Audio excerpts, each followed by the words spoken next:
আল্লাহ যদি আমাকে কবুল করেন, হাত পাখাকে বিজয় করেন, তাহলে আপনারা সবাই সম্মানিত হবেন। যে আজকে আলহামদুলিল্লাহ আমাদের সিরে তাজ শ্রদ্ধাভাজন ওলামাই কেরাম, আমি বিশ্বাস করি যতদিন ওলামাই কেরাম, হক্কানি ওলামাই কেরাম দুনিয়াতে থাকবেন, ততদিন পর্যন্ত কেয়ামত হবে না। কারণ হাদিসের মধ্যে আসছে ততক্ষণ পর্যন্ত কেয়ামত হবে না যতক্ষণ গোটা দুনিয়ার মধ্যে একজন ব্যক্তি আল্লাহ আল্লাহ বলার মতো থাকবে। কাজী সহি দিনের দাওয়াত ওলামাই কেরাম দেন। ওলামাই কেরাম না থাকলে তো দিন সব বরবাদ হয়ে যাবে, সব গোলেমালে চলে যাবে। হক এবং বাতিলের মধ্যে পার্থক্য করার কেউ থাকবে না। আমি বিশ্বাস করি এরা সর্বশ্রেষ্ঠ, সর্বোৎকৃষ্ট, সবচেয়ে দামি। আল্লাহ পাক রব্বুল আলামিন ওলামাই কেরামের জায়গায় জায়গায় নিজে প্রশংসা করেছেন। ইয়ারফাইল্লাহুল্লাযীনা আমানু মিনকুম ওয়াল্লাযীনা উতুল ইলমা দারাজাত ইন্নামা ইয়াখশাল্লাহা মিন ইবাদিহিল উলামা। নবী আলাইহিস সালাতু ওয়াস সালাম বলেছেন, খায়রুকুম মান তাআল্লামাল কুরআনা ওয়া আল্লামাহ, কুন আলিমান আও মুতাআল্লিমান আও মুসতামিআন আও মুহিব্বান ওয়ালা তাকুন খামিসান ফাতাহলিক। আলেম সবচেয়ে দামি, এর চেয়ে দামি কেউ না। নবী আলাইহিস সালাতু ওয়াস সালাম দুনিয়া থেকে বিদায় হয়ে গেছেন। নবী আলাইহিস সালাতু ওয়াস সালাম গোটা কাজের আঞ্জাম কারা দিচ্ছেন? এই ওলামায়ে কেরাম, ওয়ারাসাতুল আম্বিয়া। এরা সবচেয়ে দামি, সবচেয়ে সম্মানিত। আমার শ্রদ্ধাভাজন ওলামায়ে কেরাম, যুগে যুগে নবীগণ সবচেয়ে বেশি ত্যাগ করেছেন, আবার যুগে যুগে ওলামায়ে কেরাম সবচেয়ে বেশি ত্যাগের নমুনা দেখিয়েছেন। আপনারা জানেন ব্রিটিশ এদেশ দখল করার পরে ৮০,০০০ আলেমকে হত্যা করা হয়েছে। চাকরি চর থেকে শুরু করে খায়বার পর্যন্ত এমন কোনো গাছ ছিল না যে গাছের মধ্যে একজন আলেমকে ফাঁসিতে ঝুলানো হয়নি। মিস্টার টমসন বলেন, মিস্টার টমসন তৎকালীন সময় ব্রিটিশের বড় একজন ঐতিহাসিক এবং সাংবাদিক। তিনি বলেন, আমি এক খ্রিস্টান ক্যাম্পের মধ্যে গেলাম, হঠাৎ করে মানুষ্য পোড়ার গন্ধ পেয়েছিলাম। আমি মানুষ্য পোড়ার গন্ধ পাচ্ছি। মিস্টার টমসন বলে, আমি ক্যাম্প থেকে বের হলাম। মিস্টার টমসন বলে, আমি দেখতেছি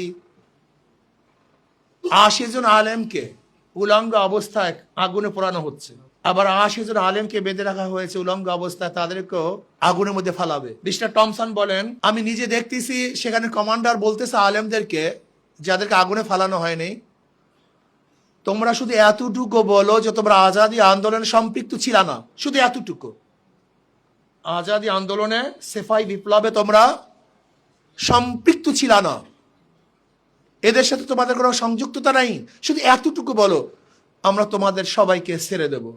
মিস্টার টমসন বলেন, ওই ঈশ্বরের কসম যার কুদরতি হাতের মধ্যে আমার জীবন, আমি তখন দেখেছি সমস্ত আলেমরা আগুনে ঝাঁপ দেওয়ার জন্য প্রস্তুতি নিয়েছে, কিন্তু অস্বীকার করার জন্য একজনকে আমি পাইনি। এ হলো আলেম। দেখেন আমার পশম সব দাঁড়িয়ে গেছে। আলেমরা যুগে যুগে কোরবানি দিয়েছে। আলেমদের কোরবানির কারণেই আজকে আমরা দিন পেয়েছি, দিনের উপরে আসি। আপনি বিশ্বাস করুন, আলেম না থাকলে দিন থাকবে না, থাকতে পারে না, সম্ভাবনা নাই। ভাই, হক এবং বাতিলের মধ্যে পার্থক্য করবে কে? আল ইলমু নূর, এলেম তো আলো। যদি আলোই না থাকে তাহলে কে পার্থক্য করবে? যাই হোক, আজকে শ্রদ্ধাভাজন ওলামায়ে কেরামকে বলবো, শুধু আমি একটা মাসালা জানতে চাই, দুইটা না। আগেকার জমানায় হক এবং বাতিলের মধ্যে পার্থক্য করার আলা ছিল, মাধ্যম ছিল তলোয়ার। এখন আমি প্রশ্ন করতে চাই, বর্তমানে হক এবং বাতিলের মধ্যে পার্থক্য করার সেই বিষয়টা কি, সেই আলাটা কি? শুধু আমি এইটা জানতে চাই, আর কিছু না। বদরের ময়দানে নবী আলাইহিস সালাতু ওয়াস সালাম জিতেছেন, ইসলামী বিধান কায়েম করেছেন। যদি আবু জাহেল জিতত তাহলে খোদাদ্রোহী কানুন সেখানে নাফেজ হইত। উহুদের ময়দানে, খন্দকের ময়দানে হক এবং বাতিলের মধ্যে পার্থক্য করার বহুত বড় মাধ্যম ছিল তলোয়ার। কিন্তু এখন হক এবং বাতিলের মধ্যে পার্থক্য করার বহুত বড় মাধ্যম হলো সিল বা ভোট। ধরে নেন, আজকে যদি ইসলাম বিজয় হয়, সংসদে ইসলামী হুকুমত কায়েম হবে, বাংলাদেশে ইসলামের পক্ষে রায় হবে, কোরআন ও সুন্নাহর আইন বাস্তবায়ন হবে। আর যদি ভোটের মাধ্যমে ইসলাম বিজয় না হয়, ডেমোক্রেসি, সোশ্যালিজম, ক্যাপিটালিজম, কমিউনিজম এর বাস্তবায়ন হবে। যদি আজকে ভোটের মাধ্যমে ওলামায়ে কেরাম বিজয় হয়, তো জনাবে মুহাম্মদ রাসূলুল্লাহ সাল্লাল্লাহু আলাইহি ওয়াসাল্লাম উত্তরসূরির বিজয় হবে। আর যদি ভোটের মাধ্যমে ওলামায়ে কেরাম বিজয় না হয়, Socrates, Plato, Aristotle, Montesquieu, Locke, রুশোদের উত্তরসূরির বিজয় হবে। কথা ক্লিয়ার, কথা স্পষ্ট। যুগে যুগে ওলামায়ে কেরাম যেইভাবে ত্যাগ করেছেন, আমি অনুরোধ করব, মাত্র কয়েকটা দিন বাকি। আমি রক্তের ত্যাগ চাই না, ঘর ছাড়ার ত্যাগ চাই না, হিজরাতের ত্যাগ চাই না, বহুত বড় টাকা কোরবানি করার ত্যাগ চাই না। আমি শুধু এতটুকু ত্যাগ চাই, জবানের ত্যাগ। আপনাদের মুখটা খুলুন, কোনটা হক কোনটা বাতিল, কোনটা সত্য কোনটা অসত্য, কোনটা আলো কোনটা অন্ধকার, কোনটা সঠিক কোনটা সঠিক না, কি উচিত কি উচিত না। শুধু জবানের ত্যাগটা চাই। হিকমত করেন, শুধু এতটুকু বলেন ভোট কি জিনিস, ভোটের গুরুত্ব কি। ভোট মানে সাক্ষী দেয়া, ভোট মানে সমর্থন করা, ভোট মানে সহযোগিতা করা, ভোট মানে সাহায্য করা। এতটুকু বলেন যে আপনার ভোট পেয়ে যদি আল্লাহ না করে মদের আইন পাশ করে, সমস্ত দায় দায়িত্ব আপনাকে নিতে হবে। আপনার ভোট পেয়ে যদি সুদের আইন পাশ করে, এই দায় দায়িত্ব আপনাকে নিতে হবে। আপনার ভোট পেয়ে যদি চুরি করে, ডাকাতি করে, জিম্মা আপনাকেই গ্রহণ করতে হবে। আর আপনার ভোট পেয়ে যত নেকের কাজ করবে, ভালো কাজ করবে, দেশের উন্নয়নের কাজ করবে, এই প্রতিদান আপনার আমল নামায় পড়বে। এতটুকু বুঝান কমপক্ষে। ভোট যেমন তেমন বিষয় না, এটা হক এবং বাতিলের মধ্যে পার্থক্য করে বহুত বড় আলা, এটা আমি বুঝতে হবে। আগেকার জমানায় তলোয়ার ছিল, ঢাল ছিল, এখন রায়। আগে যুদ্ধ ছিল তলোয়ারের, এখন যুদ্ধ বক্তব্যের। আগে যুদ্ধ ছিল তলোয়ারের, এখন যুদ্ধ হলো গজায় ফেকরি, চিন্তা যুদ্ধ, বুদ্ধির যুদ্ধ, আলোচনার যুদ্ধ, বুদ্ধিভিত্তিক আলোচনার যুদ্ধ। এইটি এখন যুদ্ধ। আমি বিশ্বাস করি এখানে যারা আসছেন, প্রত্যেকে যদি মেম্বারের থেকে হকের আওয়াজ তুলেন, প্রত্যেকে যদি মেম্বার থেকে হকের আওয়াজ তুলেন, আমি বিশ্বাস করি কোন জায়গায় কি হবে আমি জানি না, কিন্তু বরিশাল 5 আসনে হক বিজয় হবেই হবে ইনশাআল্লাহ। এটা বিশ্বাস করি। এখানে ইখতিলাফাত নেই, এখানে অন্য কিছু নেই, এখানে আলেম নন আলেম ব্যাস। যদি এখানে আরো কিছু থাকতো তাহলে ইখতিলাফ করতাম, অমুক করতাম, কিছুই তো নেই। কাজে আমি মনে করি বরিশালের মতো এত সুন্দর এক জায়গা, যদি এরকম সুন্দর এক লেভেল প্লেইং ফিল্ড, ওলামায়ে কেরাম ইসলামের জন্য এত সুন্দর মসৃণ এলাকা পাওয়ার পরেও যদি ফুল চাষ করতে না পারি, বীজ বপন করতে না পারি, বিজয় অর্জন করতে না পারি, আপনার চেয়ে আমার চেয়ে খারাপ কৃষক গোটা দুনিয়া আছে বলে আমি মনে করি না। আমরা সবচেয়ে ভালো কৃষক হতে চাই, ভালো বীজ বপন করতে চাই, ইসলামকে বিজয় করতে চাই। ধরে নেন আল্লাহ যদি আমাকে কবুল করে, আপনাদের হৃদয় কি বলে?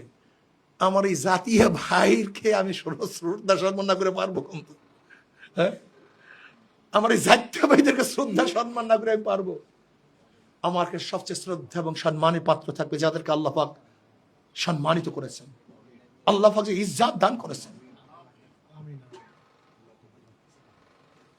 যাদেরকে খুদ নবী আলাইহিস সালাতু ওয়াস নিজের ওয়ারিস হিসাবে ডিক্লেয়ার দিয়েছেন, যাদের প্রশংসা খোদ আল্লাহ পাক রব্বুল আলামিন জায়গায় জায়গায় নিজে করেছেন, সেই ওলামায়ে কেরামকে যে শ্রদ্ধা সম্মান করে না, উঠতে বড় জালেম গোটা দুনিয়াতে কেউ হতে পারে না।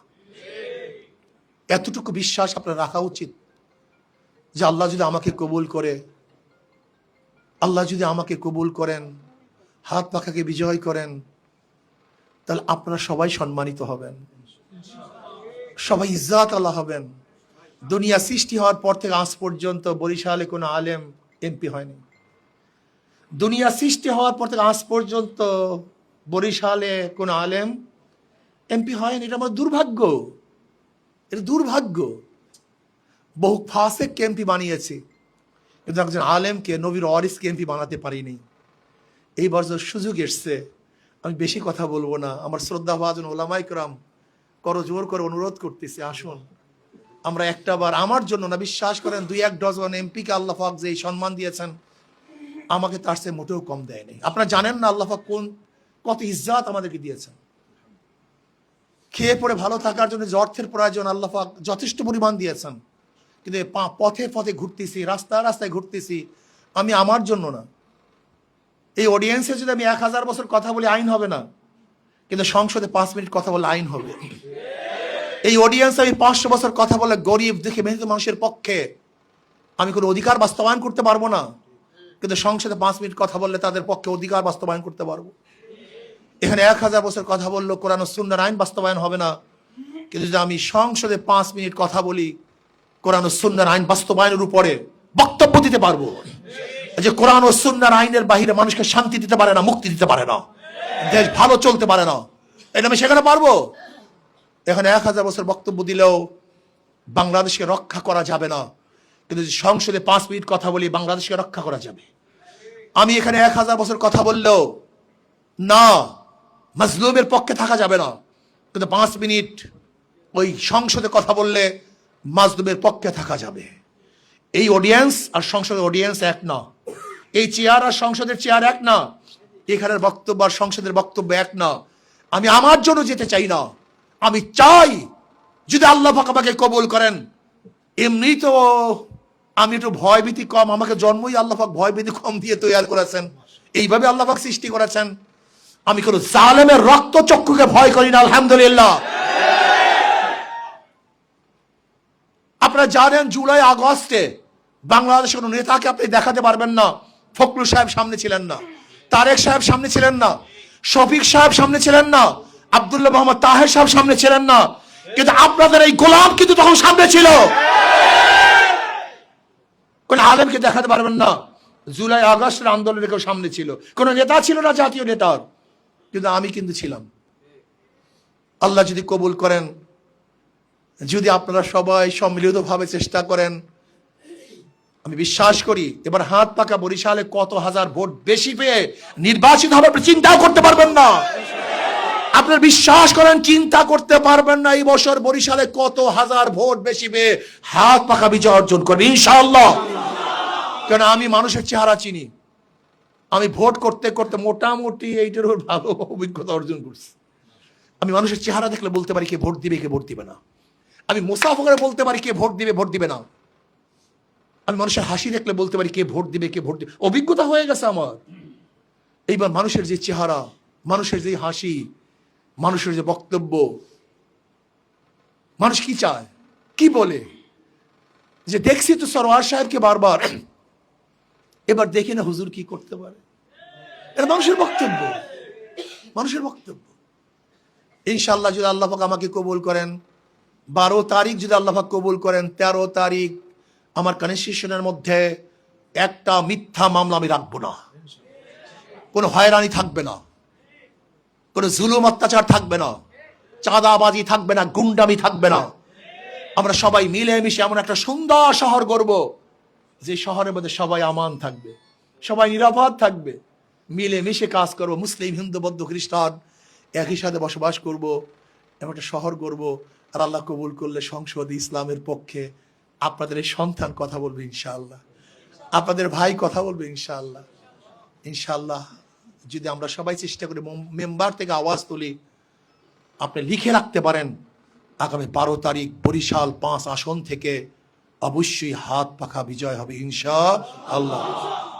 আপনাদের সবাইকে ধন্যবাদ, শুকরিয়া, এত কষ্ট করে এসছেন।